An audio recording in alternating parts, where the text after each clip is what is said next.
Howdy from the Tailpipes and Tacos Cruisein at the Lupe Tortilla Mexican restaurant in Katy, Texas. It's the award-winning all things automotive car talk show in wheel time.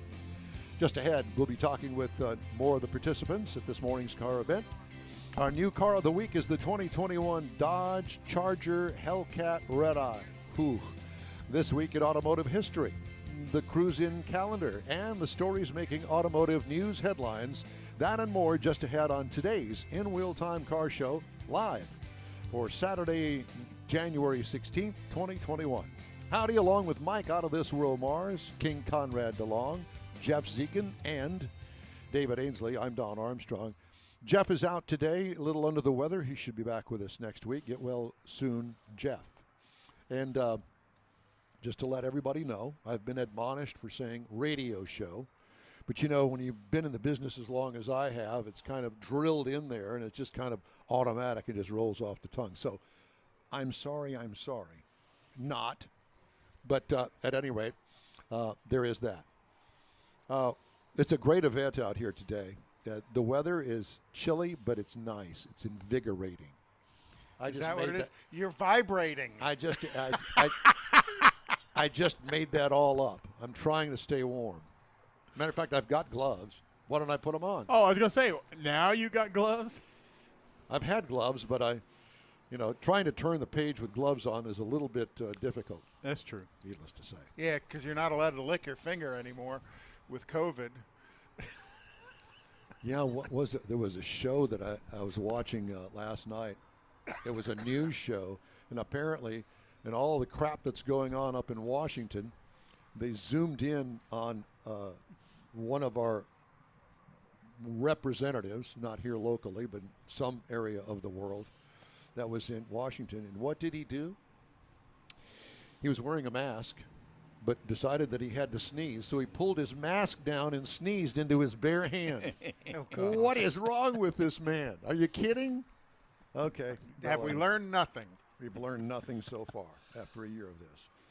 Well, at any rate, so glad that you could join us today on today's In Wheel Time Car Show. We'll be back in the studio next week, and we'll be back here, hopefully, if the weather is permitting. You got to turn the heat on in the studio, Don. We don't have any heat. There is no heat in the studio. But we really don't need it because we've got each other. That's right. You light my fire. Yeah. Thank you, Jim. And I sit on the other end of the table. And we are so glad for that.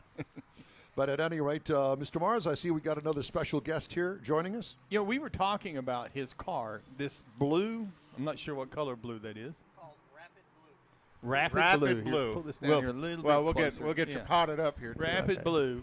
But this is another one of those 2020 Corvettes. You know, we were talking about all the Corvettes that are here. So you're the one that's got the weird blue color that we haven't seen. It's Rapid Blue. That's what they call it. Well, we like it. It's got the color of your shirt. Yep, pretty close. Yeah. They only made 1,240 some odd Rapid of that Blues? color. This is a 2020 model. That is correct. Yep. Yeah. Well, it's very cool because it stands out. It's different. It's actually, if memory serves, about a shade or two lighter than petty blue. That is correct. Yeah, I can see that. I could see a 43 painted on the side of it. Yeah. Well, and the other thing is, it's not a metallic color. Every color you see today is metallic, right? And that stands out because it's a non-metallic color. Pretty cool car. And there's one thing for sure. With that color, you cannot hide it in a parking lot. No, I bet you can't. No. I have to ask you, have you had Corvettes before? Yes, I have. How many? Yes. Well, I've had 3 before this one. 3 before. And they were all C7s. C7? All C7s. Yes. Okay. Oh, so you're a newcomer to the Corvette thing. Yes, well. Relatively speaking. Relatively speaking, yes. Yeah. And I've had Camaros, Cadillacs, the coupe models, but I had little ones at the house that took precedence of other things. Kind of bump you out of that two-seater vehicle. And, I've been a hot rodder at heart for Ever? all my life. But kids cost money, and so do hot rods. You got to make a choice. That's right. I mean, I've had a 56 Chevy. I've had a 41 Ford pickup. I've had a number of cars. I even went into the Volkswagen world once upon a time that I actually, and you laugh, and I've beat numerous cars in my bugs because people do not understand or realize what you can do with one. When it's that lightweight. Exactly. Yeah, weight and horsepower balance each other out. If you got a Volkswagen that's only 1,700 pounds and it makes 200 horses, it's pretty quick. Oh, yeah. Absolutely is. So how long have you had the C8? I've had the C8 since December 8th. Okay. So very month, short basically. Yes. And compared to your C7s, what's your opinion? I like this better. Do you really? Okay. Yes. Well, I mean, it just handles a lot better. And to me, anyway, just because of the weight distribution, it's different. And it's a lot quicker. Is it really? Yes. So were your C7s weren't Z06s? No, they weren't. Okay. In fact, all of mine are just been Stingrays.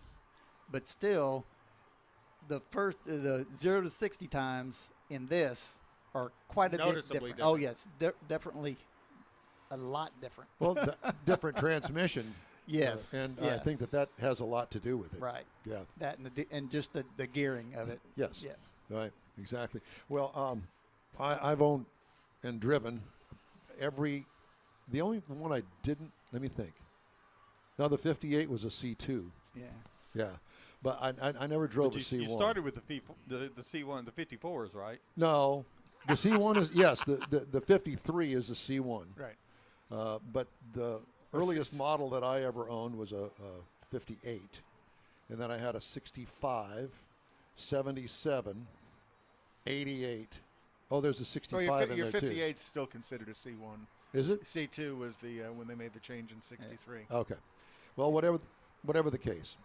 So I guess I did drive the C1. But I can tell you that every model that there's always been a huge jump in performance, whether it be engine, suspension, chassis, all of that. And this is a jump way above anything they've ever done before. Well, not only that, but I think that the other thing is with the C8 Corvette is the C8 Corvette is built in such a way that it will be able to become or at least have an option of an all-electric version. Right. Yeah. And the hybrid is next, I think.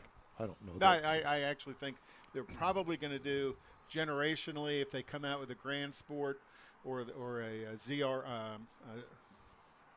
Z06 might just be the flat plane engine. And I know there's a supercharged engine in the works, and then the electric hybrid, so it'll be a electric motor boosting the gasoline They're motor. talking the Z06 will be out in 2021 or 22. And yes, it is going. It's already been told it's going to be the flat plane. Flat plane 5-liter. Yep. Which is the same motor that they're using in IMSA racing right now. Correct. With Jordan Taylor and such. Right. So 1 LT, 2 LT, 3 LT? 3 LT. Of course. Yeah. Why not get all the options? Exactly. Part of it, get all the bells and Did whistles you get the can. tow hook option? No, I did not. Did you order it from the factory or did you find it? No. I ordered it. In fact, I ordered it on April 12th of 19. Oh, wow. So 19. 19. It took you a year and a half, basically? A year, 4 months, and a week from the time I put my order in till I got it. Wow. And what dealership did you order it through? Classic Chevrolet. Yeah. Sugar Sugar Land. Land. Okay, yeah, they've got the Corvette Center there now. Exactly. And a sales crew that's very focused on Corvettes. Pretty good operation. Garner Anderson is my salesman there, and he's So you're shooting for a bird dog fee here?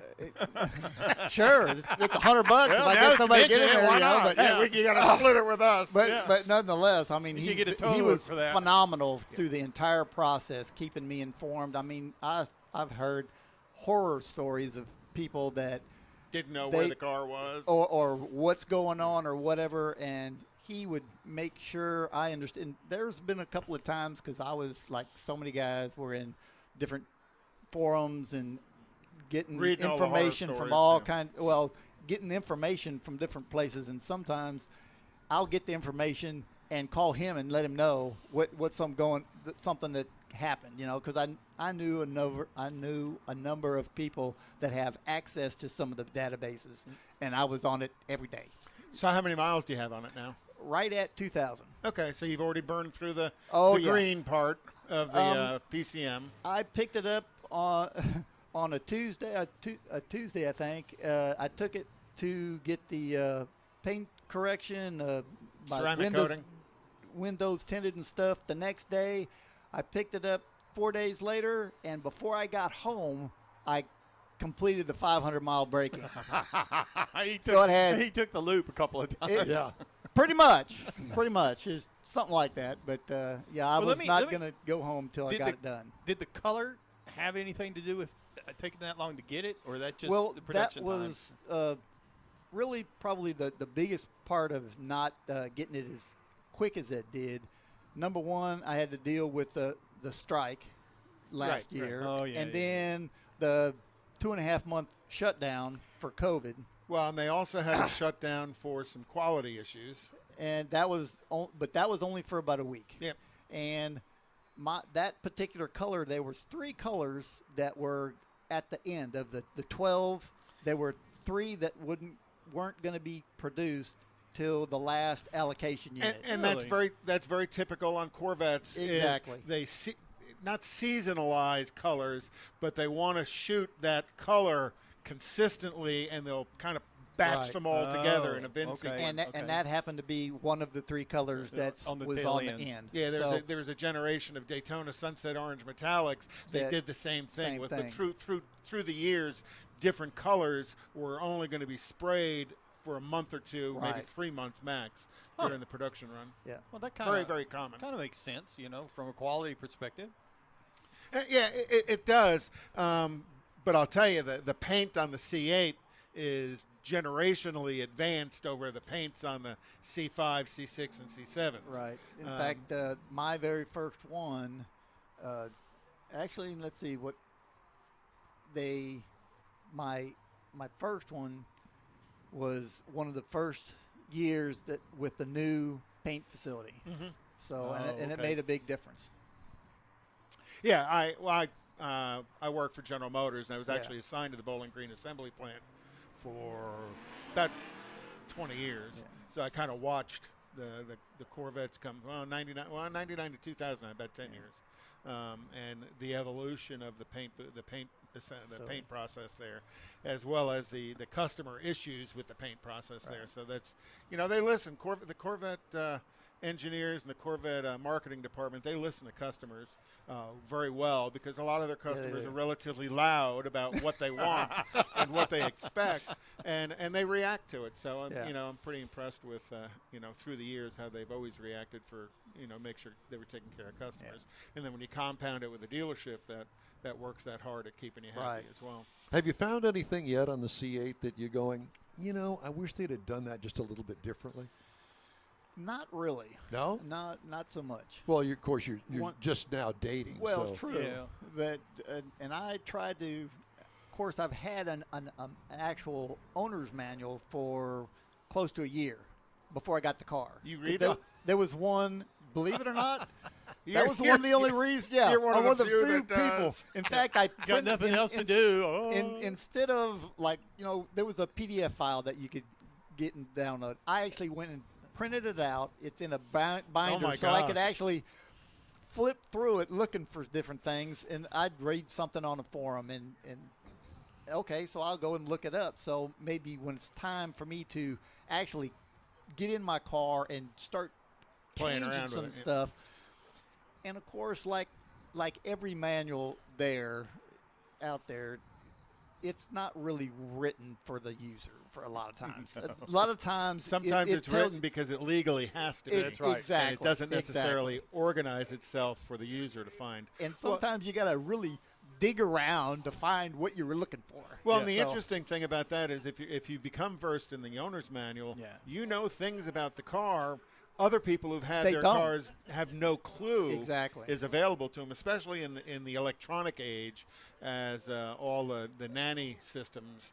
are on the car, where some you can defeat, some you can't.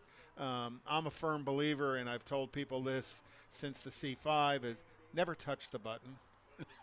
don't turn the brains of the car off, because most instances the customers don't have enough sense to understand the power that car has. Oh, I do.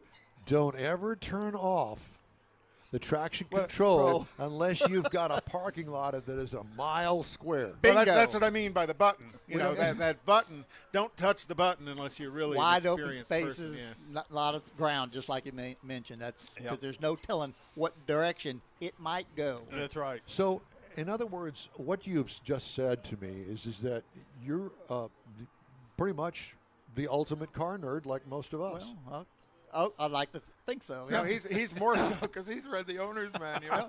Well, Nobody reads the owner's manual. That's what I'm saying. And it's only parts of it now. And I've been on forums pretty much for the last 20 years, and whenever I get a new vehicle, I'll find what I think is probably the best forum for that particular vehicle, right? And find out stuff that other people have found out and how to do simple things, and then I'll stay on them for a long time. And typically, then the new guys are coming in, and they'll ask, and they get to ask some of the same questions, and I can share that knowledge so that'll make it easier for some of the people coming behind me. And I've always liked doing that myself. So have you modded any of your Corvettes in the past, or just kept them bone stock? The ones the mods I've done are usually just cosmetic stuff. Okay. So I have to ask you, when I've I've ridden in a C8. I have not driven one yet, but might today. Nah, it's okay. I'm good. I don't drive other people's cars. No, I ain't going to do that. But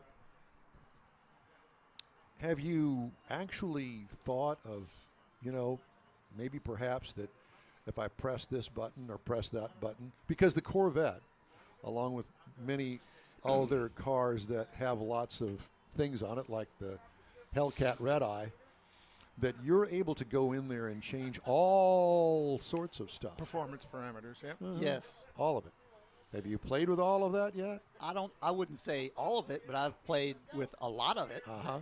And I mean, has any of it scared you by turning it off or on? No. Not yet. But I mean, one of the things that it's amazed me was, of course, so many cars, even minivans nowadays, have a selector knob for sports, all that kind of stuff. And a Corvette has gone above and beyond. They even have one that's called My Mode, where you set it up and hit the save button, and that'll keep. And it's one of the modes on the selector, and you can custom the design, whether the steering, the kind of like the memory exhaust, seats and all those kinds of things. But it's you get to adjust the traction control, you get to adjust the steering sensitivity. Exactly. It's my car, not exactly. just my seating or my heating or right. That's pretty cool. Now, have you had any one-on-one competition with things like a Challenger or Charger Hellcat Red Eye? No. Yeah. Probably not. The biggest reason is where I live. I'm pretty much out in the middle of nowhere. But now you do all this research, and you know damn good and well that I know that you could find a place that you could meet up with somebody, whether it be, on some sort of a track Don's somewhere, gonna get you in trouble. or some parking lot or some abandoned road. It's certainly available. Uh-huh. Well, a little. I have been now. I was on. You've been invited to all of these places to do all of these kind of things. Okay. And in fact, I just want to make sure that you and I are on the same track. Somebody come up next to me, going down the highway, honk 3 times, and they want, and of course, and then go on the third. And actually, you go just before the third, and you hope he keeps up. But it amazes me because I'm looking ahead, and it's totally congested traffic, and it's like, what is this guy thinking?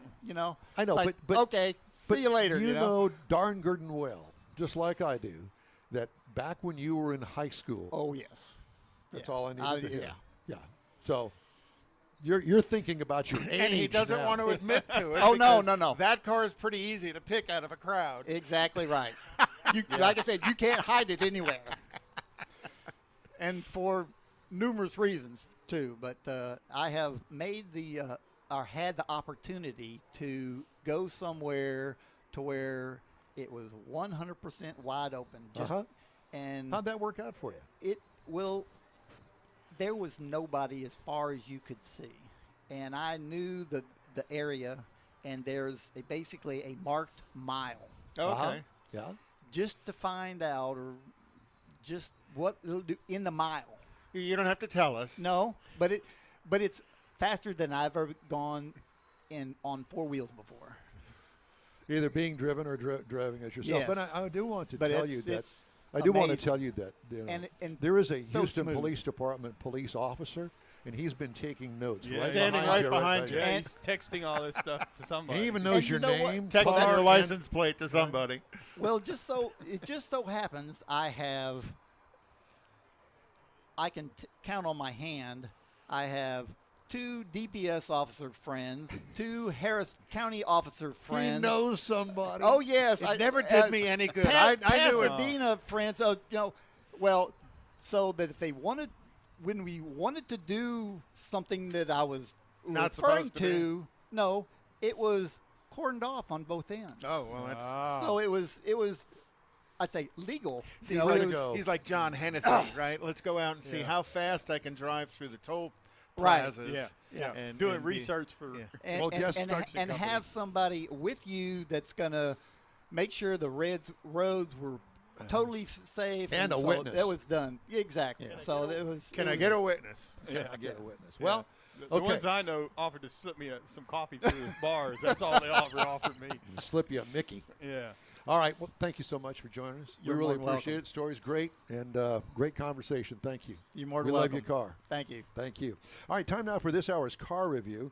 I had an opportunity to drive the 2021 Dodge Hellcat, and the available trim levels.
There's no way.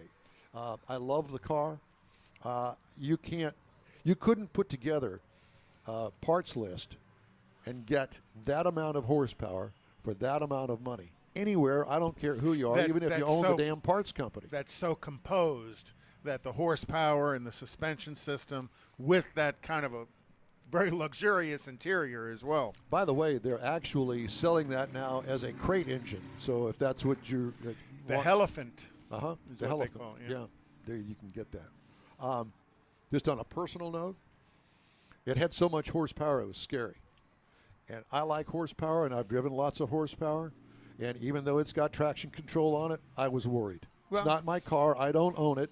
I'm driving somebody else's car. And I also, on another side note, I had a challenge given to me by somebody honked 3 times next to you? a high horsepower Panamera that wanted to play. He didn't have a chance, put it that way. So That was politically correct. I corrected my correction. You did good. You did good. Did I dig good? All right.